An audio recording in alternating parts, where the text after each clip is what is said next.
Uffiċjali tal-Pulizija Maltin ilhom jaħdmu mal-Aġenti Federali tal-Istati Uniti għal dawn l-aħħar sentejn f'investigazzjoni internazzjonali f'allegazzjoni ta' netwerk ta' ħasil ta' flus fil-Venezuela.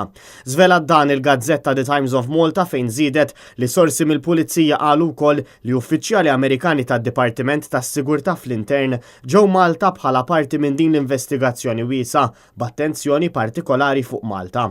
Dawn l-istess sorsi qalu li anke uffiċjali Maltin telgħu l-Amerika sabiex jgħinu f'din l-investigazzjoni fil-każ allegat ta' ħasil ta' flus. Investigazzjoni li ġiet deskritta bħala waħda mill-akbar li qatt kienu qed jaħdmu fuqha f'dawn l-aħħar snin u li ilha għaddejja għal sentejn.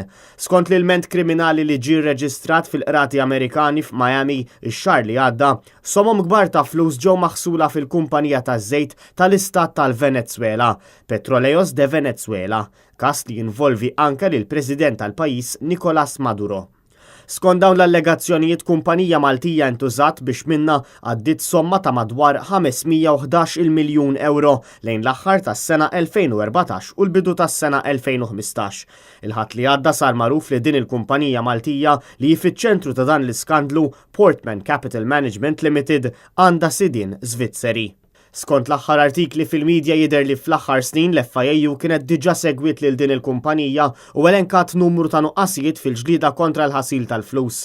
Dwar l-istess kumpanija, l-MFSA sabet li għaddiet aktar minn 550 miljun euro f'pagament mingħajr awtorizzazzjoni. Allegazzjoni oħra dwar dan il-każ iddur madwar Sparkasse Bank Malta PLC, bank li hu bbażat f'taslima li minnu allegatament għaddew dawn il-flus, għalkemm sorsi qalu li s'issa għadu ma nstab xejn li juri ksur ta' liġijiet jew negliġenza kriminali min-naħa ta' dan il-bank.